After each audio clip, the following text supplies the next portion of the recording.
वैदिक पर्सपेक्टिव के इस YouTube चैनल को सब्सक्राइब करें, वीडियो को लाइक व शेयर करें। ॐ ॐ ससन्तु त्वा अरातयो बोधन्तु शूररातयः आतु न इन्द्र संशय गोश्वेषु सुभृषु सहस्रेषु तुविमघ। सो जाएं वे दान न देने वाले, जागृत रहें हे शौर्य संपन्न दान देने वाले, किंतु भली भांति प्रशंसा करो हमारी। हे इंद्रियों को वश में करने वाले, गायों में, कमनशिलाओं में, भूमियों में, किरणों में, इंद्रियों में, अश्वों में, अश्व पुरुषों में, सहस्रों प्रकाशमानों में, हे प्रभु धन संपन्न। यह मंत्र जो लिया गया यह ऋग्वेद के प्रथम मंडल के 29वें सूक्त का यह चौथा मंत्र लिया गया है। इस मंत्र के अथवा इस पूरे सूक्त के जो ऋषि हैं वे हैं भगवान शुनाशेप आजीगर्ती, और इस मंत्र का और इस पूरे सूक्त का जो देवता है अर्थात दिव्य विषय वह है इंद्र किंवा इंद्रियों को वश में करने वाला। चौथे मंत्र का जो छंद है वह है निषद और स्वर है वह है पंचम। इस मंत्र में अब बात चलेगी कि आर्थिक जो दृष्टिकोण होता है वह वैदिक आर्थिक दृष्टिकोण कैसा है, इस बारे में इस मंत्र में हम बात करेंगे। पिछले मंत्र में हमने बात किए थे जिसमें यह बताया गया था कि जो औरतें होती हैं, जो नारी होती है, नारी के लिए नारी को प्रज्ञा संपन्न बनना पड़ेगा और फिर प्रज्ञा संपन्न बनके वह सही डिसीजन उन्हें लेना पड़ेगा। ऐसे ही पुरुषों के लिए भी बहुत जगह ऐसे मंत्रों में बात की गई थी। इस मंत्र में जो आर्थिक प्रगति अगर आपको करनी है तो उसमें किस तरीके का आपका अनुपात होना चाहिए भोग का और दान का, उस बारे में इस मंत्र में बात की जाएगी।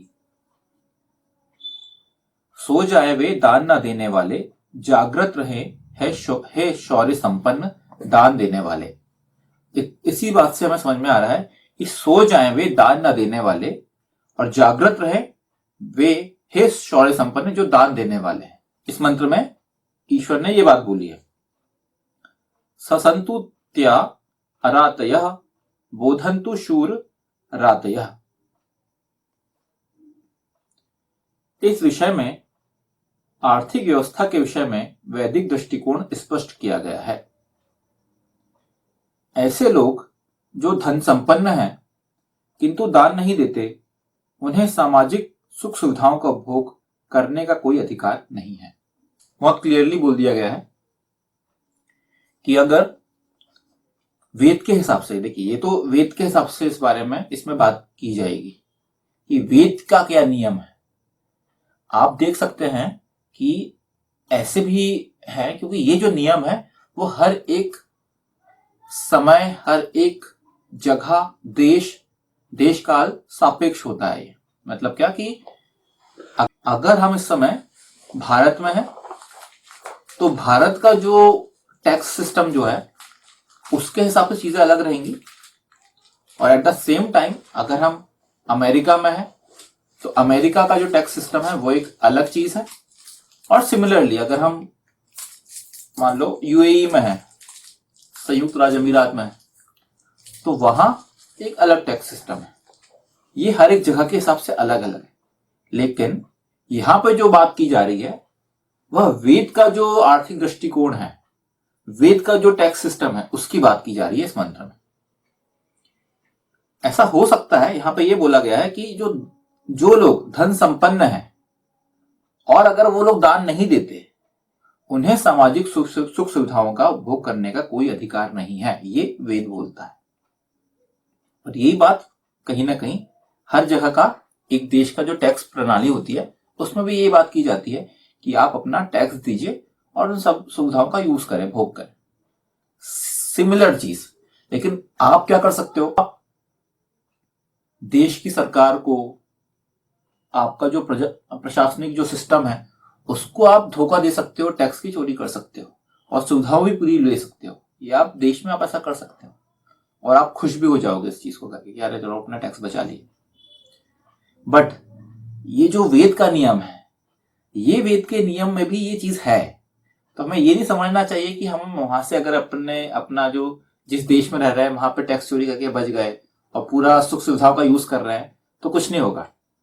बच भी जाएंगे ठीक, कुछ भी नहीं होगा तो मान भी सकते हैं। चलो आजकल तो वैसे जो आपके सब लोग बैठे हुए हैं वहां पे टैक्स वाले कैलकुलेशन के लिए, वो लोग भी बहुत स्ट्रांग हो गए, काफी अच्छे मतलब लोगों को हायर किया गया है, तो वो लोग तो अब अच्छे से करते हैं, सॉफ्टवेयर भी अच्छे अच्छे बना लिए। पर समहाउ आप बच भी गए तो ठीक है, अच्छी बात। लेकिन जो दुनिया का जो नियम है, वेद को क्या बोला जाता है? वेद को बोला जाता है सृष्टि का संविधान। सृष्टि का संविधान इसके हिसाब से बोला जाता है कि जो वेद के जो नियम है वे सृष्टि पे लागू है, वो अप्लाइड है।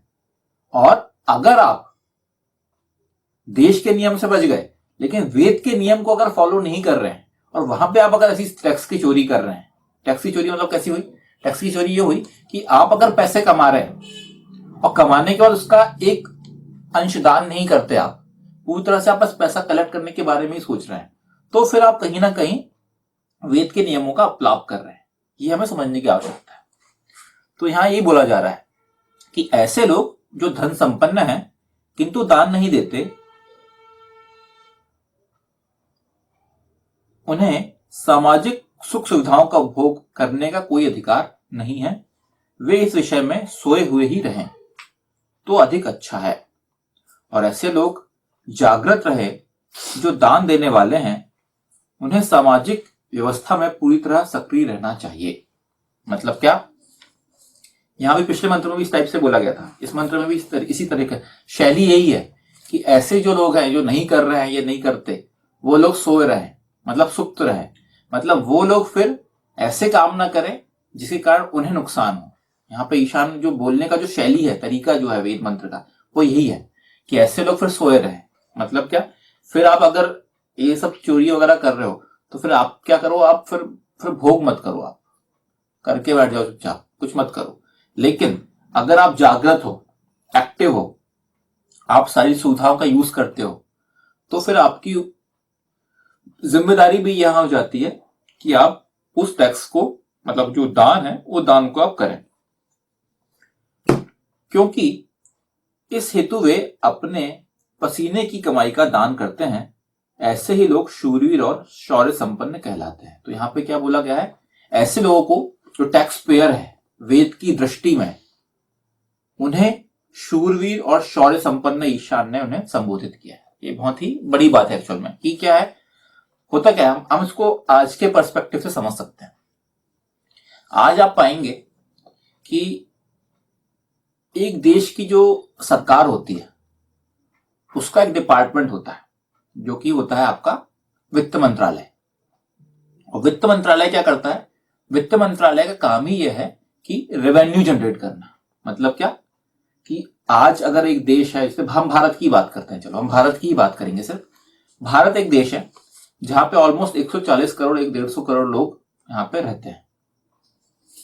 अब होता क्या है, इन लोगों के लिए 150 करोड़ लोगों के लिए आपको उस देश की जो सरकार है उससे एक सिस्टम प्रोवाइड करना पड़ेगा।